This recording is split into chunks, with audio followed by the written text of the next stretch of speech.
de la communication du président de la République a porté sur l'entrée historique de la République démocratique du Congo sur les marchés financiers et l'exigence de transformation économique. À ces sujets, le président de la République a tenu à saluer avec satisfaction une étape que l'histoire économique de notre pays retiendra,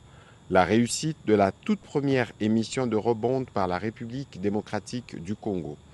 Il a félicité le gouvernement ainsi que l'ensemble des équipes, particulièrement le ministre des Finances, qui ont conduit cette opération avec méthode, constance et discipline,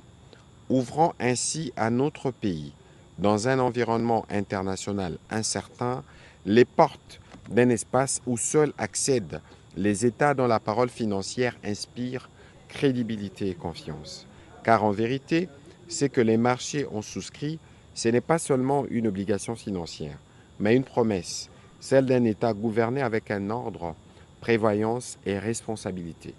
Historique moins par son montant de 1,25 milliard de dollars américains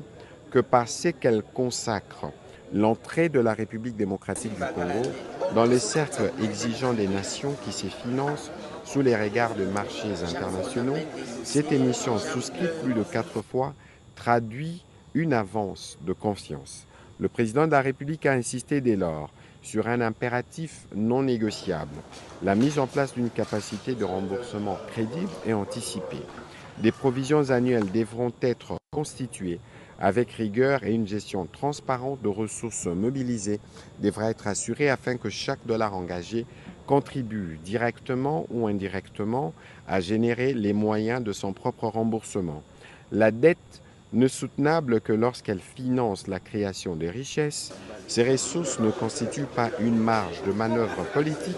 elles sont une obligation des résultats. Elles devront être orientées exclusivement vers des projets structurants, bancables, capables de transformer durablement notre économie, d'organiser notre territoire et d'améliorer les conditions de vie de nos populations, a-t-il insisté, et de marteler les investissements envisagés, infrastructures routières, modernisation aéroportuaire, énergie, formation professionnelle et connectivité des territoires ne doivent pas rester des intentions administratives, ils doivent devenir des réalisations visibles, mesurables et incontestables.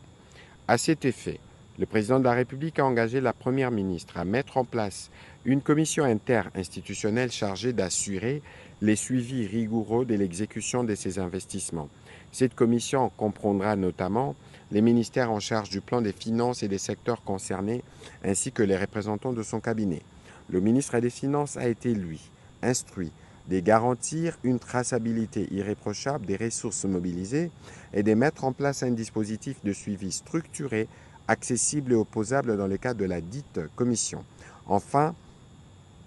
le président de la République a exigé des institutions de contrôle une surveillance rigoureuse et continue. L'inspection générale des finances évaluera annuellement la conformité de l'exécution du programme d'investissement aux lois de la République et aux meilleures pratiques, tandis que la Cour de compte présentera au Parlement un rapport sur la mise en œuvre de cet emprunt autorisé par la loi des finances. Car, a-t-il précisé, la confiance des investisseurs ne se décrète pas, elle s'est construite dans la durée par des preuves tangibles et des disciplines et des résultats.